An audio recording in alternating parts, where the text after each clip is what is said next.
Welcome to today's podcast. The topic today is, why does the price of cleaning need to go up? I'm Louise, here with Diane. Hi. And today we're going to be talking about rising prices in the cleaning industry, not least the rise that is about to happen in April of minimum wage. And actually, we're going to do a breakdown of what that really costs when we're talking about setting prices. We do have a spreadsheet, which Diane will be sharing shortly, which will be visible on YouTube. And I think we're going to put it in the podcast notes. Hopefully you can see it. But there is a lot of numbers and a lot of figures. So if you want a pen and paper for this one, it might be helpful. Hopefully we can still make sense of it on a podcast, can't we, Diane? I think we can. Hopefully, yeah, hopefully. Hopefully. So if you are struggling, though, we will have the spreadsheet visible on the YouTube version of it. So if you'd like to share the spreadsheet, Diane, so I can see it. Share it. One thing before I share it, though, I'd like us to discuss first is how people set their prices. Because so often it seems like everybody sets their prices based on what they think their customers will pay or what they think everybody else is charging. How many times do you hear the term the going rate? The going rate? What's that? What's the going rate in my area I can't get that. Oh, in my area I can't get this. Or the going rate here is this, or there's so many people doing it cheaper, or my customers would never pay that much. And it holds the industry back in my opinion, doesn't it? Yeah, I think it holds us back as individuals because we believe we're only worth what someone else believes we're worth or what other people are worth. The problem is, as you and I both know, is our costs don't care about the going rate. Nobody cares about the going rate when our staff want to be paid X, Y, and Z. And we're going, well, but that's not possible in the going rate. They don't care. Yeah, everything's going up in price, yeah, including minimum wage, which is a big jump. It's nearly a 10% jump, isn't it, that's coming in April? Yeah. So in terms of setting prices, then there are a few different ways of doing this, aren't there? So do you want to tell us how people can set prices? Or well, really, the only way I would ever advise anybody to set a price is you start off with how much profit you want to make, and then you work out how much it's going to cost you, and you add them together, and that's your price. But that's not how a lot of people do it. No, I know. Yeah. So what they tend to do is kind of look on Facebook in their area, see, 3, 4, maybe 5 other prices, all between 13 and 15, maybe 16 pounds an hour. And they go, well, that's all that's charged around here. And we go, oh dear. Yeah, that's not going to work out well for you. And while it is possible to set prices off competitor pricing, and you should know what your competitors charge, that's not the right way to do it, is it? No, it needs to come from a base of how much does it actually cost me to deliver the cleaning service, whether you're delivering it yourself or whether you've got a team. How much does it actually cost to deliver the service? And you need to include everything in that, don't you? And I know you put together a really cool spreadsheet a long time ago about this, didn't you, about how people can calculate their costs. But it really does need re-looking at this sort of whole topic. How much should we be charging? Because there are some base costs that we need to take into account, aren't there? And I think when you're self-employed, it's so exciting when you suddenly realize you can make 15 or 16 pounds an hour compared to what you were earning previously, which may only be 10 pounds an hour. And you think, wow, this is awesome. I'm working these hours in a lovely environment, doing a job I love. Everyone appreciates me and I'm earning loads. But then you start trying to grow your team and it's impossible. Yeah, absolutely. And somebody asked me the other day in one of the groups how much they should set aside for their own holiday pay. And I was like, well, if you're going to set aside what somebody would get if they had a job, which a business owner should get at least that, surely, then you need to be setting aside 13%. 13%? Oh, I thought we were on 12.07. Yeah, 13%. It's an easy amount. 13. Okay. 13, not 30, 13. Yeah. Fine. Let's do 13. Why not do 15? Reality is 15, because we have a bit of sick pay in there as well. Yeah, absolutely. But if you want to take your 28 days holiday like you would if you had a job, then you should be putting aside 13%, 12.07 if you want to be pedantic, but 13% is what you should be putting away for your holiday pay. And it was more the realization that that you should have as much holiday at least as somebody with a job. And that's alien to a lot of self-employed people. As business owners, we should get 28 days holiday. And you, like, how many times do you speak to someone? I know I was guilty of this as well. You go, I can have time off whenever I want, except for when someone's off sick, when we're too busy, when anything needs doing, when I can take time off when I'm free. Well, you're never going to be free again. So good luck with that. Yeah. And when our customers can't possibly ever do without us for more than 2 days at a time. And don't ever expect to be free in the school holidays, because that's never going to happen. Absolutely. So no, it's a big mindset shift, isn't it, for everybody, I think, in the industry. So should we have a look at some of the costs then? And we've really just based this on employing a team, but really you can sort of fiddle the numbers around a little bit as well if you're self-employed. But if you've got a team, these numbers are crucial for you to know, aren't they? Yeah, so we're starting off at the moment, and I know this is going to change come April, and this is being released very close to April. At the moment, minimum wage, and that's not living wage, that's minimum wage, is £9.50, isn't it? Yeah. So talk us through what kind of money I can expect if I charge X amount and I'm employing someone at £9.50. So yeah, so the current minimum wage, £9.50 an hour. So I've done these numbers based on somebody working 16 hours a week, because that seems to be about the average. Some people do a little bit less, some people do more. But when you've got a team and you're, working school hours kind of thing, then 16 hours a week. So I've just based it on that. If your team work longer hours or you work longer hours, it's different. And then I've accounted for holiday pay. And then I've accounted because if you've got an employed team, you're going to need to contribute towards their pension. So I've worked out that the wage, holiday and pension on £9.50 an hour actually costs you as an employer £10.71 an hour. Okay. Then, of course, we have to pay them travel time. So we've assumed that they're going to do 5 miles a day. So over 4 days a week, 16 hours, then that's going to be 20 miles a week. And then you're going to have to pay them mileage for those miles at 45 pence a mile, perhaps.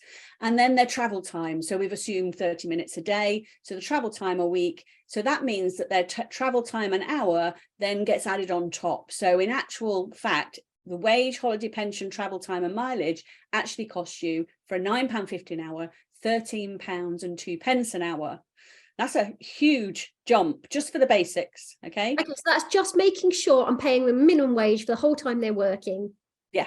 And I've got legal obligations to pay holiday. So £13 just on my legal obligations. Exactly. Then, of course, you've got your cleaning products, equipment, uniforms, cloth washing, everything else that needs to be included in all of that. So we've estimated that at £1 an hour, and that would stay the same regardless of the amount that they were getting paid. And you said, oh, I think that's a little bit high. And I was like, in all honesty, and both of us use commercial chemicals. So you think, well, we don't actually spend that much. But by the time you factored in, I'm spending on a vacuum £300 a year per vacuum. You break that down to hourly costs, and then you've got cloth washing in there, you've got mops and mop heads, and how many of you have a staff member that loses a cloth? But when your cloths are costing you 50 to 60p per cloth, you could easily rack up £1 an hour just in cleaning costs. No, you're right. So we put that in, and then we've put in an amount for insurance. So then we've got, from that £9.50, we're now at £14.16 an hour. And all we've done is sent them out legally, and they've got what they need to carry out the job, and they're insured. We haven't taken into account any of your other business costs at this point. And insurance, we only put, it's only 14p an hour, isn't it? Yeah. It's not a lot in the grand scheme. So far they're costing us £14.16, yeah. Right? And they've not even done anything yet. Yeah, and I've not included, like I say, there's nothing in there for marketing, for your telephone bill, for anything else that you might have as costs in your business. You'll undoubtedly have in your business. So then I had a look and thought, okay, so if you were charging £20 an hour, and bearing in mind, I started at 20, not 15 here, because, you're paying them £14.16. If I started at £20 an hour, they're costing you 70% of that. 71%, aren't they? 71%, yeah. So if you want to kind of have the ideal, which is 60% or under, then you really need to be charging I'm talking about the minimum wage now, 24 or 25 pound an hour. So that was a huge thing to realize that. Charge that, and this is excluding VAT, isn't it? Yes. So 24, 25 pounds an hour. Okay, but it gets worse than this, because minimum wage is about to go up by 92p. Yeah, So let's talk about a nearly 10% jump in minimum wage. So I then did the numbers again based on £10.42 an hour. I based all the same assumptions, a little bit more in terms of pension contribution. There's no employer's national insurance contribution at these rates because of the hours that they work. But then we've got the mileage allowance, then we've got their travel time at minimum wage, and that costs us £14.19 plus the cleaning products and insurance. So somebody on £10.42 now costs us £15.33. So now if we're charging £20 an hour, 70% of our cost is straight out the door before we've even accounted for anything else. 77%. Yeah. Okay. Yeah. Okay, so what do I need to charge to be making, because we're ideally looking at we're looking at 60% profit. Yeah. 40% profit, aren't we? Yeah, even at £25 an hour, it's only 61% of your cost. Okay, so at minimum wage, I need to be charging to be in line with all Americans, because it is Americans that set this baseline figure, isn't it? We need to be charging £25 an hour. Yeah. Ouch. I know, okay, ouch. possible. Yeah. Possible. Now the reality is, if we pay minimum wage, we don't attract people to this industry. So actually, in reality, what might we be paying them if we're not paying them minimum wage? So say we pay them £11 an hour, we do the same calculations, a bit of employers' national insurance on this one, we still have to pay them travel time at minimum wage. That's going to cost us, if we include cleaning products and insurance, £15.35 an hour. Hang on, how does that work out? So I've gone up, what's that, 58p? It's not gone up as much because we still only pay them the same travel time and mileage. Oh, okay, fine. So, yeah, because we only have to pay them the travel time at minimum wage. Okay. Then we can look at £11.50. That's going to cost us £15.57. If we look at £12 an hour, and again, now you're really into employers' national insurance as well as the pension contribution. But at £12 an hour, you shouldn't have to pay them travel time based on them only doing 20 miles a week, but it's still going to cost you £16 an hour. So even at £25 an hour, all of these rates are going to be costing you over the 60% mark. Ouch. Okay, so really, when we go up to minimum wage being £10.42, what you're saying is baseline for the industry is 25 plus that. So that's £30 an hour. Yeah, it's kind of going to have to be if we want to maintain any kind of profit margin. And that won't be the profit margin, because actually there's loads more costs than this. Oh, of course there are. Yeah, absolutely. But if we want to keep to that sort of 60%-ish as the starting point for how much your labour part of your business should cost you, yeah, that's kind of what we're going to have to be charging. I'm going to unshare the spreadsheet now. You're going to unshare it? Okay, well, that's going to be a little bit of a shocker for people. Now, obviously, if I'm self-employed and I want a team and I've only got 4 or 5 in my team, can I still charge 20?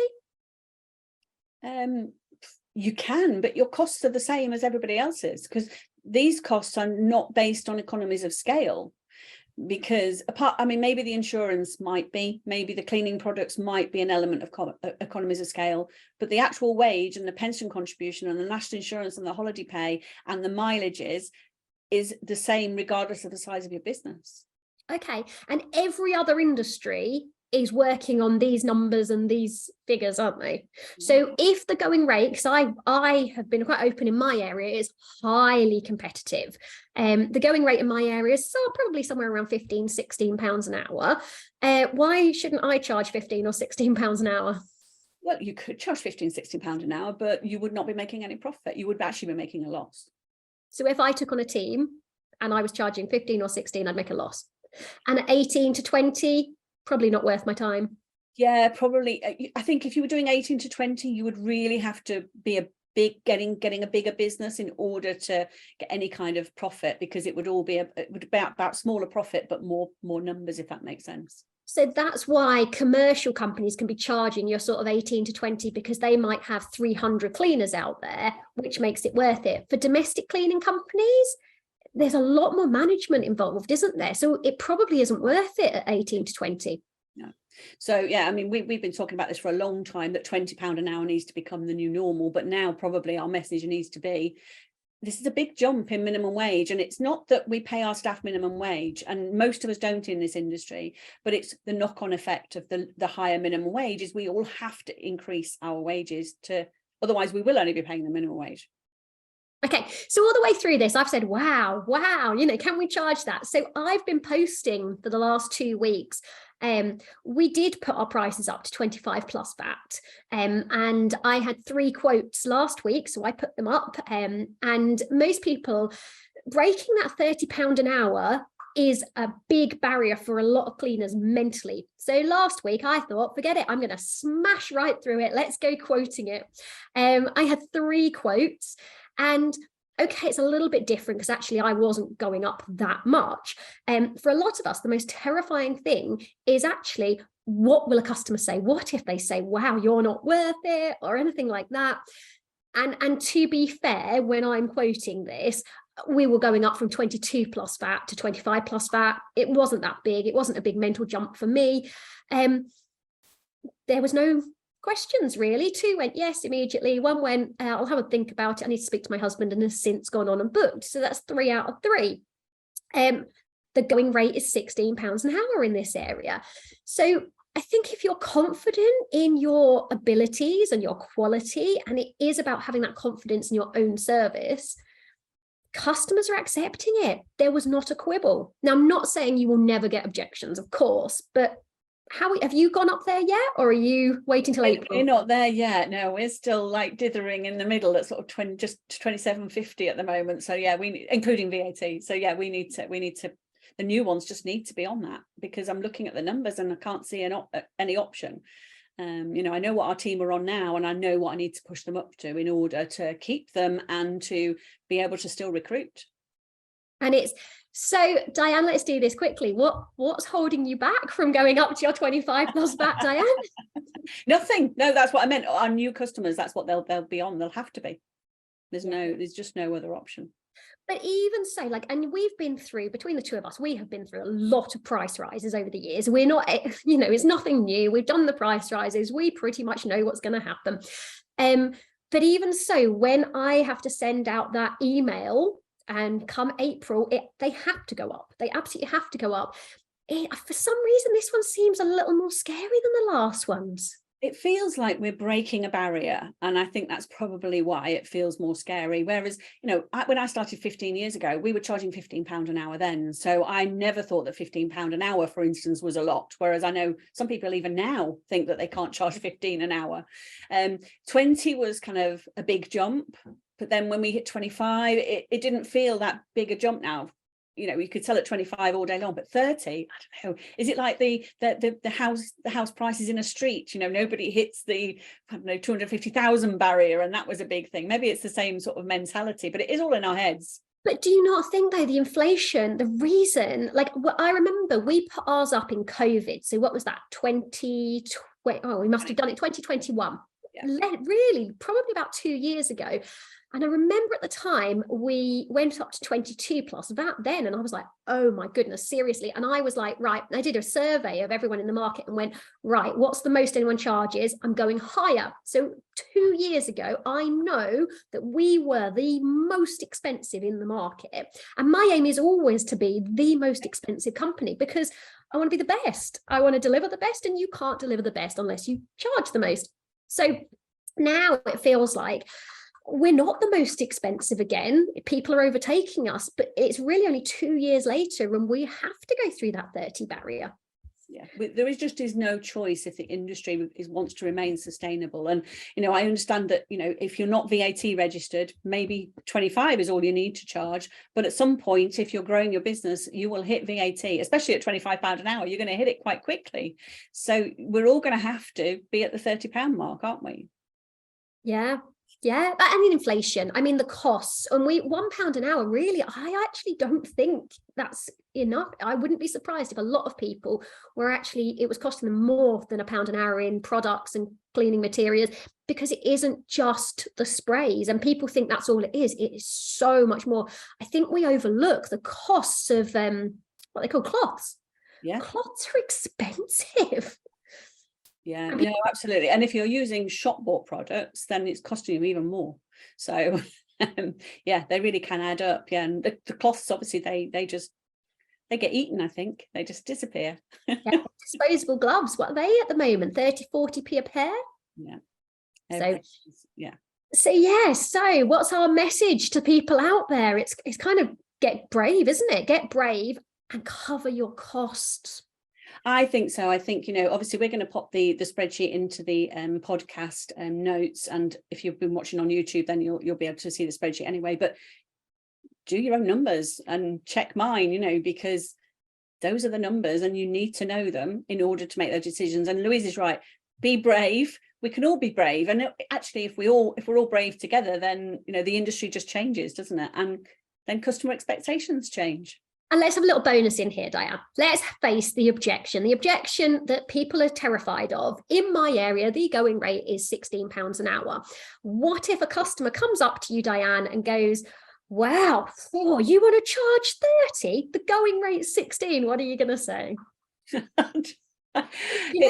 Walk in with your spreadsheet and go, how are they going to deliver it at £16 an hour? What are they delivering? Because look, these are the numbers. And yeah, and I actually am quite honest with them. I just say, unfortunately, as a business, we would never be able to make a profit and be able to employ people at that sort of price. We are, a sustainable business. We have a fully managed team. We look after them so they can look after you. And yeah, that's how much it costs. I have gone in and literally put the blunt numbers down, because the people that like to question it are people who are, very big in business. They're the ones that like to question me. And so I go, right, here you go. Here are the numbers. What do you think you're really getting for £15 an hour? Because it costs me more than £15 to deliver it. So don't compare me to, what are you comparing me to? Yeah, and I suppose what always disappoints me about the perception of the industry is nobody would flinch at a gardener mowing their lawn for £30 an hour. Do you know what I just paid? I had my boiler flu. He literally held a machine in the thing that comes out of your boiler, the gases, cost me £50. He stuck a little machine in for 5 minutes. I was like, £50. No, I don't object to it because that's what it costs. But at the moment, I've got to say, I'm finding more and more people are coming just saying, I don't want to do my own cleaning. I'll pay whatever it costs. I can't do this. Yeah, and I think that's the thing is we're still in, I think, a fortunate position where the demand is still there and it's growing because people are making a conscious choice that I don't want to do this. I want to hire a service to do it for me. And as we've said, it's the cheapest service to outsource. If you want those 2, 3, 4, 5 hours of your life back, hiring a cleaner is the cheapest way to get your life back. Even at £30 an hour, it's still the cheapest way to get some of your life back. And you've got to remember, the people that are hiring us, their wages have all gone up 10%. We are putting our prices up 10%, but they've all gone up way more than that, and they probably earn more than us. Yeah, I certainly know my brother's in the IT industry, and I think he's had 5 pay rises in the last couple of years just to keep him. Yes, they really have. Whereas we've not done that. Like, I've been like, oh, I don't want to put the prices up. Come on, let's get those prices up. So yeah, be brave and get rid of the idea of this going rate. Let's abolish that. Yeah, the next time somebody says, what's the going rate in Leicester? I don't know what, I'll be nice about it. But like, there is no such thing. Well, the going costs in the UK. What's the cost in Leicester? Tell me that. Never mind the going rate. Tell me how much it costs you to deliver the service in Leicester. Does it cost you less in Leicester than it does up in Manchester? I don't think so. No. Yeah, and in London, of course, these numbers are even higher because the minimum wage in London is higher. So it is. Do you know that? More than 30 in London. It's interesting, London, but we're not going to come on to that now, are we? It's interesting. The price in London actually tend to be a little bit less, don't they? Which is I never understood that because the costs in London are so much higher.